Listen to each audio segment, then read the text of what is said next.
சரியாக நள்ளிரவு 12 மணி. அக்கம் பக்கமெல்லாம் முழுசா அடங்கிப் போய் கனத்த ஒரு புதிய அமைதி சூழ்ந்திருந்தது. எங்க அத்தை வீட்டில் அவங்க மட்டும் தனியா இருந்த எனக்கு அது முதல் இரவு. வீட்டுல கரண்ட் இல்ல, தெருவுல எந்த சத்தமும் இல்ல. ஜன்னல் வழியா வந்த மங்கலான வெளிச்சத்துல அவங்க முகம் ஒரு அமைதியான சிலை மாதிரி தெரிஞ்சது. அவங்க நல்ல தூக்கத்துல இருந்தாங்க. அவங்கள அவ்வளவு சமாதானமாவும் நெருங்கியும் பார்த்தப்ப என் மனசுல ஏதோ ஒரு வித்தியாசமான கிளர்ச்சி எழுந்தது. என் இதயம் படபடத்தது, பயத்தில் இல்லை, ஒரு விசித்திரமான ஆசையில். வெளியே இருட்டும் உள்ளே தனிமையும் என்னோட புத்தியை குழப்ப ஆரம்பித்தன. முதலா நான் இதுவரை அனுமதிக்காத எண்ணங்கள் முளைக்க ஆரம்பித்தன. உடம்பு முழுக்க ஒரு நடுக்கம். அந்த பலவீனமான நேரத்துல என்னோட தப்பான ஒரு ஆசைக்காக அந்த இரவையே பயன்படுத்த முடிவு செய்தேன். கிட்டத்தட்ட 2 மணி நேரம் அந்த தப்பு உணர்வுக்குள்ள மூழ்கி கிடந்தேன். என் அத்தைக்கு வயசு 41. இந்த வயசுலயும் பார்க்க இளமையாவும் அழகாவும் இருந்தாங்க. அவங்களுக்கு கல்யாணமானதிலிருந்தே மாமா வெளிநாட்டில் வேலை பார்த்தார். அவங்க ஒரே பையன் இந்த வெளியூர்ல ஹாஸ்டல்ல படிச்சான். அதனால பெரும்பாலான நேரம் அவங்க தனியா தான் இருந்தாங்க. சின்ன சின்ன விஷயங்களுக்கே அவங்களுக்கு கோபம் வரும். அப்போ அவங்க எங்க அம்மாவை கூப்பிட்டு அழுவாங்க. ஆனா எனக்கு அம்மாவின் அறிவுரை பிடிக்காது. அதனால எப்போ வாய்ப்பு கிடைக்குமோ அப்போ அத்தை வீட்டுக்கு ஓடி விடுவேன். அன்னைக்கும் அதே மாதிரி தான். காலேஜ் முடிஞ்சு வீட்டுக்கு வந்தப்ப அத்தை ஏற்கனவே எங்க வீட்டுல இருந்தாங்க. அவங்க முகம் களைப்பா இருந்துச்சு. என்ன அத்தை, ஏன் இப்படி இருக்கீங்க என்று கேட்டேன். அவங்க அழ ஆரம்பிச்சிட்டாங்க. கரண்ட் பில் கட்ட மறந்துட்டேன். இன்னைக்கு காலையில இருந்தே வீட்ல இருட்டா இருக்கு. எனக்கு இருட்டுனா பயம்டா என்றாங்க. மாமா சரியான நேரத்துல பணம் அனுப்பல. அவங்க அழுதது எனக்கு ஒருவித பரிதாபத்தை கொடுத்தது. ஆனா அதையும் நான் தப்பா நினைச்சுக்கிட்டேன். அம்மா அவங்களை சமாதானப்படுத்தி நீ அவங்கள கவனிச்சுக்கோ அப்படின்னு சொன்னாங்க. அத்தை, போய் பில்ல கட்டிட்டு வருவோம் என்று நான் உதவியாக நடிச்சேன். நாங்க போனோம். ஆனா மறுநாள் நைட்டு வரதான் கரண்ட் வரும். வீட்டுக்கு திரும்பும்போது இருட்டி போச்சு. வோன்டார்ச் வெளிச்சத்துல அவங்கள அறைக்கு கூட்டிட்டு போனேன். அப்போதானே நான் கேவலமான ஒரு வேலையை செய்தேன். ஒரு தூக்க மாத்திரைய நொறுக்கி ஒரு கிளாஸ் பால்ல கலந்து அவங்களுக்கு தெரியாம கொடுத்தேன். அதை குடிச்சிட்டு அவங்க தங்க கஷ்டங்களை பேச ஆரம்பிச்சாங்க. உன் மாமா வேற கல்யாணம் பண்ணிக்கிட்டான்னு சந்தேகமா இருக்குடா என்று அழுதாங்க. நான் கட்டிப்பிடிச்சு சமாதானப்படுத்தினேன். சில நிமிடங்களிலேயே மாத்திரை வேலை செய்ய ஆரம்பிக்க அவங்க என் தோளிலேயே சாய்ந்து தூங்கிட்டாங்க. அந்த இரவு முழுவதும் அவங்க உதவியற்ற நிலையை நான் என் சுகத்துக்காக பயன்படுத்திக்கிட்டேன். காலையில கண் விழித்த போது அவங்க என்னை ஒரு வித்தியாசமான கோபத்தோடு பார்த்தாங்க. என் இதயம் நின்று போச்சு. அவங்களுக்கு தெரிஞ்சிடுச்சோ? அத்தை, ஏன் அப்படி பாக்குறீங்க என்று கேட்டேன். பகலாகியும் இன்னும் தூங்கிட்டே இருக்கியே, எழுந்திருங்க, அம்மா தேடுவாங்க என்றாங்க. நிம்மதியான மூச்சு வந்தது. அவங்களுக்கு எதுவும் தெரியலையே. மறு இணைப்பு. அந்த நிம்மதி எவ்வளவு நாளைக்கு? அத்தை கண்ணை மூடினதும் என் மனசு மறுபடியும் கேவலமான பாதையில் ஓட ஆரம்பித்தது. அடுத்த இரவு நான் மீண்டும் அங்கே போகாமல் இருப்பேனா? அத்தைக்கு எதுவும் தெரியாது என்ற உறுதி எனக்கு மறுபடியும் தைரியம் கொடுத்தது. ஆனால் அந்த தைரியம் என்னை மேலும் கீழே இழுத்தது. மனசுக்குள் ஒரு குரல் இதை நிறுத்து என்று கத்தியது. ஆனால் நான் அந்த குரலை கேட்க மறுத்தேன். 2 நாட்கள் அத்தை வீட்டுக்கு போகவில்லை. ஆனால் என் மனசு முழுக்க அவங்களின் நினைப்பாகவே இருந்தது. எப்படியாவது மறுபடியும் அங்கே போக வேண்டும் என்று காத்திருந்தேன். ஒரு நாள் மாலை எங்க அம்மா பன்னீர் கிரேவி செய்தாங்க. அத்தைக்கு பன்னீர்னா உயிர். நான் அத்தைக்கு இதை கொண்டு போய் கொடுக்கிறேன் என்றேன். அம்மாவும் சந்தோஷமாக பேக் பண்ணி கொடுத்தாங்க. அத்தை வீட்டுக்குள் நுழைந்ததும் அவங்க முகம் மலர்ச்சியாக இருந்தது. ரொம்ப நாளாச்சுடா, வர்றதில்லையே என்று விசாரித்தாங்க. நாங்க சேர்ந்து லூடோ விளையாடினோம். அந்த சந்தோஷம் நிஜமானதைப் போல இருந்தது. ஆனால் அதற்குள் ஒரு பாம்பு சுருண்டு கிடந்தது. அன்று இரவும் அங்கே தங்குவதற்காக அம்மாவிடம் சொல்லிவிட்டேன். பழைய மாதிரியே பாலில் மாத்திரையை கலந்து கொடுத்தேன். இந்த பால் எப்பவும் தூக்கமூட்டுதே என்று அத்தை சொன்னதை சிரித்துக் கொண்டே கடந்து போனேன்.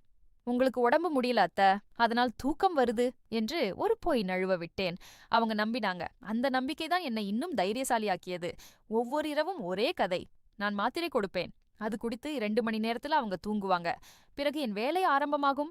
இப்படியே நாட்கள் சென்றன. அத்தைக்கு என் மேல் துளி கூட சந்தேகம் வரவில்லை. மாறாக, எல்லாருக்கும் உன்னை மாதிரி ஒரு மருமகன் கிடைக்க வேண்டும் என்று அவங்க என்னை புகழ்ந்தபோது என் மனசு ஒரு பக்கம் குமுறியது. ஆனால் மறுபக்கம் அந்த புகழ்ச்சியே எனக்கு ஒரு கேவலமான சந்தோஷத்தை கொடுத்தது. மெல்ல மெல்ல என் தப்பு என்னை மாற்றத் தொடங்கியது. நான் என் காலேஜ் நண்பர்களை அத்தை வீட்டுக்கு அழைத்து வர ஆரம்பித்தேன். அவர்களிடம் அத்தையை பற்றி தப்பாகச் சொல்லி இங்கே ஒரு செக்ரெட் நைட் பார்ட்டி போடலாம் என்று கூறி அவர்களை கூட்டி வருவேன். என்ன உண்மையில் நடந்தது என்பதை அவர்களில் சிலருக்கு தெரியாது. ஆனால் சிலருக்கு தெரியும். ஆனாலும் அவர்கள் என் செயலை கண்டிக்கவில்லை. மாறாக அவர்களும் அந்த இருளில் சேர்ந்து கொண்டார்கள். அத்தை தூங்கிய பிறகு நாங்கள் அங்கே மது அருந்துவோம். விளையாட்டுப் பேரில் இன்னும் பல தப்பான காரியங்களைச் செய்வோம். அந்த வீடு எங்கள் இரவு முகாமாக மாறியது. ஆனால் ஒவ்வொரு முறையும் காலையில் எழுந்ததும் நிலைத்த தூக்கம் போய் வெறித்தனமான சுழலில் சிக்குவது போன்ற உணர்வு. ஆனாலும் இரவு வந்துவிட்டால் நிறுத்த முடிவதில்லை. எப்போதாவது இந்த உண்மை வெளிச்சத்துக்கு வராமல் இருக்குமா? வராது. மறு இணைப்பு. உண்மை ஒரு நாள் எழும் என்று பழமொழி சொல்லும். ஆனால் அந்த உண்மை வெடித்த நாள் என் முழு வாழ்க்கையையும் தலைகீழாக புரட்டி போட்டது. பக்கத்து வீட்டுக்காரங்க என்ன பார்த்தார்கள்? எங்கள் இரவு விருந்துகள் நடந்து வந்தன. நானும் என் நண்பர்களும் அத்தை வீட்டை எங்களுடைய சொந்த இருட்டறையாக மாற்றியிருந்தோம். கதவுகளை பூட்டுவதில்லை, திரை விடுவதில்லை. நாட்டியம், கூத்து, மது. நாங்கள் அத்தை அறையில் தூங்குவதை உறுதி செய்துவிட்டு வெளியறையில் எங்கள் சந்தித்து மகிழ்வோம். இரவு 11 மணிக்கு மேல் அக்கம் பக்கம் கதவுகளை தாழிடும். ஆனால் நாங்கள் அப்போதுதான் ஆரம்பிப்போம்.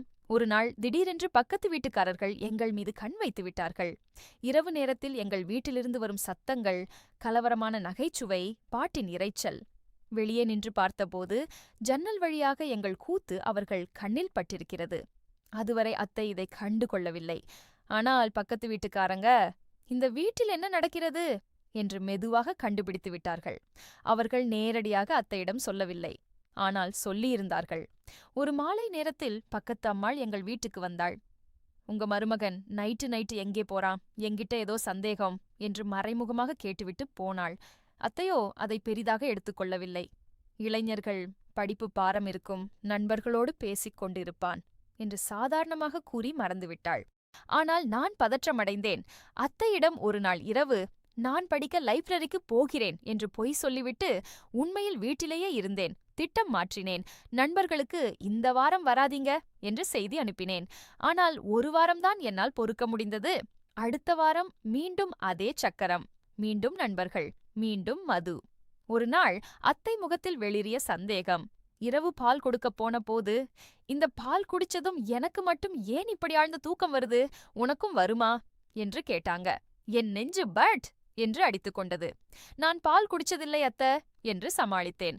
உங்களுக்கு உடம்பு சரியில்லை, அதனால் தூக்கம் வருது என்று பெரிய பொய் சொன்னேன். அவங்க ஒரு வினாடி என்னை உற்று பார்த்தாங்க. பிறகு மெதுவாகச் சிரித்தாங்க. அப்படியா, சரி என்றாங்க. ஆனால் அந்த பார்வை என் முதுகுத்தண்டில் ஊசியாக இறங்கியது. மறுநாள் காலை பக்கத்து வீட்டுக்கார பெண்மணி அத்தையிடம் மொட்டையாகச் சொல்லிவிட்டாள். உங்க மருமகனும் அவன் நண்பர்களும் இரவில் உங்க வீட்டுக்குள்ள என்ன செய்யறாங்க தெரியுமா? நானே பார்த்தேன் என்றாள். அத்தைக்கு ஒரு கணம் ஒன்றுமே புரியவில்லை. என்ன சொல்றீங்க என்று கேட்டாங்க. அவள் காதில் மெதுவாக ஒன்றை கிசுகிசுத்தாள். அந்த கிசுகிசு மின்சாரமாக பாய்ந்தது. மறு இணைப்பு.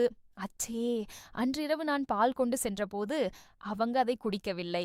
வெறும் பார்வை, மௌனம். அப்புறம் ஒரு கட்டத்தில் அந்த கதவு திறந்தது. அத்தை முகத்தில் அன்று ஒரு புதிய தெளிவு இருந்தது. அவங்க என்னை பார்த்ததிலிருந்தே ஏதோ மாறிவிட்டதை உணர்ந்தேன். ஆனால் என்னை மீறி என் உதடுகள் அத்தை பால் என்று சொல்லியே விட்டன. அந்த பாலை நான் கொடுக்க அவங்க வாங்கிக் கொண்டாங்க. வாங்கிக் கொண்டு என் கண்களை நேருக்கு நேர் பார்த்தாங்க. பிறகு பாலை எடுத்துச் சென்று மெதுவாக சிங்கில் விட்டு தூக்கினாங்க. இன்னைக்கு எனக்கு தூக்கம் வேண்டாம் என்றாங்க. என் உடம்பு வியர்த்தது. ஏன் அத்த என்று நான் கேட்கவில்லை. ஏனென்றால் பதில் எனக்கு தெரியும். அவங்க அறைக்குச் சென்று கதவைச் சாத்தினாங்க. நான் ஒரு மூலையில உட்கார்ந்திருந்தேன். மற்ற நண்பர்கள் கூட வந்திருந்தார்கள். என்னடா ஆச்சு என்று கேட்டார்கள். நீங்க போயிடுங்க என்றேன். ஆனால் அவர்கள் போகவில்லை. அதற்குள் அத்தை கதவை திறந்து கொண்டு வெளியில் வந்தாங்க. அவங்க கண்களில் நெருப்பு, கையில் ஒரு சிறிய பாட்டில். அதில் மீதமிருந்த தூக்க மாத்திரைகள். 2 மாசமா நீ இத தெரியாம என் பால்ல போட்டுட்டு இருக்கியா? குரல் கூச்சலிடவில்லை. ஆனால் அந்த வெறி என்னை அமர வைத்தது. என் நண்பர்கள் ஒருவர் முகத்தை ஒருவர் பார்த்து கொண்டு வாசலை நோக்கி நகர்ந்தார்கள். ஆனால் அத்தை கத்தினாங்க. யாரும் இங்க இருந்து வெளியே போக முடியாது. இன்னைக்கு நானே உங்க அம்மா, அப்பா, போலீஸ் எல்லாருக்கும் கூப்பிடுவேன். வேணாம் அத்த. நான் அவங்க காலில் விழுந்தேன். சார், உங்களுக்கு வாழ்க்கையை கெடுத்திடுவேன் என்று கெஞ்சினேன். நண்பர்கள் போலீஸ் பயத்தில் ஓடிவிட்டார்கள். நான் மட்டும் தரையில் உட்கார்ந்திருந்தேன். அத்தை என் முன்னால் நின்றாங்க. என்னை மாதிரி ஒரு அத்தைய, உன்னோட சொந்த அத்தைய நம்பி இப்படியா? அவங்களின் குரல் உடைந்தது. நீ மருமகன் அல்லடா, மிருகம். உன்னை படிக்க வைக்க உங்க அப்பா அம்மா எவ்வளோ கஷ்டப்படுறாங்க தெரியுமா? ஒவ்வொரு வார்த்தையும் என்னை குத்தியது. இனி என் முகத்திலும் முழிக்காதே. இங்கிருந்து உடனே கிளம்பு. இல்லாட்டி நானே கூப்பிடுறேன் போலீஸ. நான் வீட்டுக்கு ஓடினேன். இரவு 2 மணி இருக்கும். வழியெங்கும் என் கேவலம் என் கண்ணில் நின்றது. வீட்டுக் கதவைத் திறந்தபோது, "அம்மா, என்னடா முகம் வெளுத்து இருக்கே?" என்றார். "ஒண்ணுமில்லை" என்றேன். ஆனால் மனசுக்குள் ஒரே பயங்கரம். அத்தை அடுத்த நாள் காலையில் கட்டாயம் அம்மாவிடம் சொல்லிவிடுவாங்களோ? ஆனால் என்ன ஆச்சு? அத்தை சொல்லலையே. ஏன்? மறு இணைப்பு. அடுத்த வாரம் வெளியில காலேஜ் முடிவுகள் வந்தன. நான் எல்லாத்திலும் ஃபெயில்.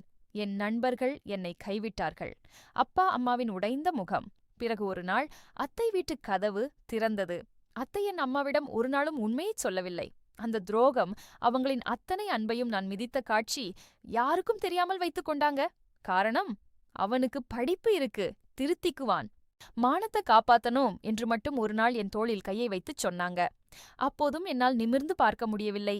ஆனால் அந்த மௌனமே என்னை அதிகமாக வாட்டியது. ஒரு வாரம் நான் படிப்பில் மூழ்கியிருந்தேன். பின் சரிந்தேன். பின் உண்மையில் அடுத்த செமஸ்டரில் எல்லா பேப்பரிலும் ஃபெயில். அம்மாவும் அப்பாவும் உடைந்து போனார்கள். நான் உனக்காக எத்தனை இரவுகள் தூங்காமல் இருந்திருக்கேன் என்று அம்மா அழுதது. அந்த காட்சி அன்று முதல் என் தூக்கத்தை கலைக்கிறது.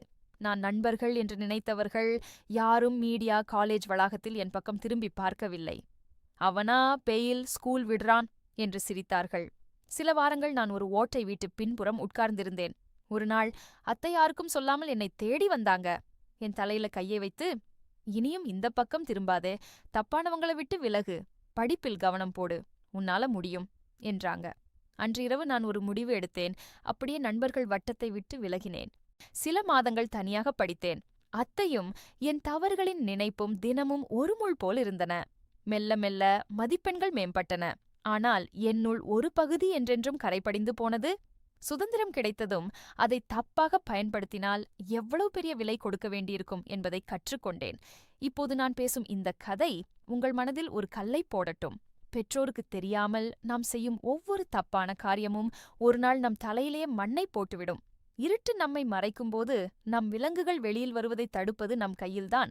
கடைசி வார்த்தை, அத்தை இன்னும் என்னை பார்க்கும்போது முகத்தில் அந்த காயம் தெரியும். ஆனால் அவங்க மன்னித்து விட்டாங்க. நானோ என்னை நானே மன்னிக்க இன்னும் பல வருடங்கள் ஆகும். இந்த கதை பிடித்திருந்தால் கமெண்டில் ஒரு போட்டுவிட்டுச் செல்லுங்கள். சப்ஸ்கிரைப் பண்ணாதவங்க பண்ணிக்கோங்க. உங்கள் கனிமொழி.